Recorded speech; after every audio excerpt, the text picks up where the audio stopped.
Je passe les semaines à courir entre le travail et la formation. Alors cet été, ne partant pas en vacances, j'ai choisi de ne pas laisser mes week-ends disparaître. Moi, c'est Basia, j'ai 35 ans et je me lance le défi de consacrer au moins un jour par week-end en dehors de chez moi. Malgré la fatigue de la semaine, malgré la flemme et même malgré le manque de pépettes, je me promets de sortir quand même. Pour ce 5e épisode de Sortir quand même, on se retrouve au Musée des Arts Décoratifs à Paris. C'est mon musée préféré. J'y avais été voir notamment l'exposition sur Schiaparelli et Iris van Herpen. C'était magnifique. Donc cette fois-ci, je suis allée découvrir la mode en majesté avec ma copine Noraline. Alors la particularité de cette exposition, c'est qu'elle regroupe à peu près une centaine de tenues de Sa Majesté la Reine Sirikit, qui était donc une reine thaïlandaise.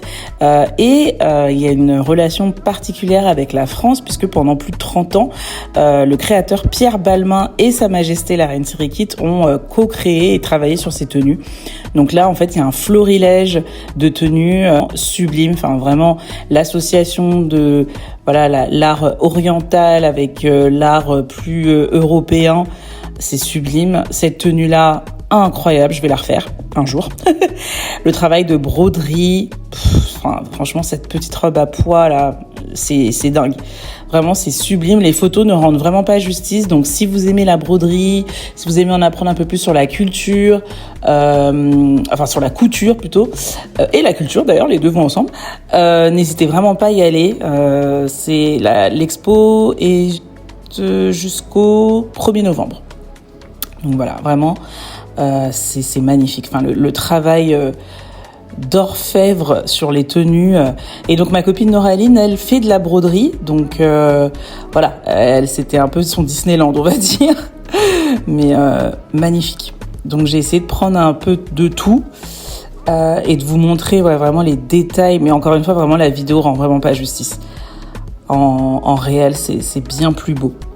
Cette robe, non mais regardez-moi, je l'ai mise 2 fois je crois dans cette vidéo, tellement, mais j'ai pété mon crâne, mais regardez-moi cette robe, et surtout le détail que j'aime au niveau des bras, où la couture est beaucoup plus basse pour éviter à ce qu'on se frotte ou qu'on se griffe auprès des pierres précieuses, c'est dingue. Alors là, je vous ai fait une rubrique « Le saviez-vous ?» et je vous demande, est-ce que vous saviez comment le fil de soie est fait? Parce que du coup, maintenant, moi, je le sais, donc je vous le partage. Donc, une fois que les petites chenilles là de soie ont fait leur boulot, donc là, voilà, elles sont en train de tisser. En fait, là, tout ce que vous voyez, le blanc, là, c'est la soie. C'est le fil de soie qu'elles sont en train de tisser. Et donc là, elles se transforment ça se finit en cocon. Voilà, donc, vous voyez, la chenille, elle reste dedans. Enfin, la chenille, je crois que c'est un ver, d'ailleurs.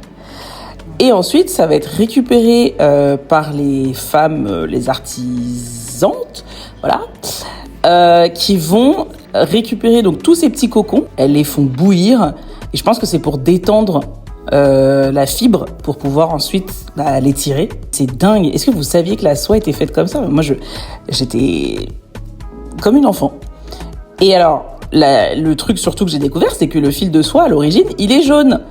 Mais un jaune, t'as jamais vu ça en fait. Le plus beau jaune que j'ai jamais vu de ma vie. Elle est ensuite blanchie. C'est pour ça que nous, on la voit blanche, mais à l'origine, elle est jaune. Et ensuite, ils seront teints selon toutes les couleurs dont on a besoin, quoi. Non, mais c'est dingue. En plus, voir ça à la main comme ça, c'est pas les grosses usines, c'est tellement beau. Non, mais regardez-moi ces couleurs, s'il vous plaît. Mais j'ai jamais vu un violet aussi violet. Il violette tellement il est violet. Incroyable. Voilà. Donc, j'espère que vous aurez appris quelque chose dans cette vidéo. C'est sur cette belle couleur violette que l'épisode 5 se termine. Moi, j'ai fini mon dimanche en me coiffant. J'ai d'ailleurs filmé un petit tuto si vous voulez le voir. N'hésitez pas à me le dire. En attendant, likez, partagez, commentez, tout ça. Et puis voilà. Et toi, qu'est-ce que tu fais cet été ?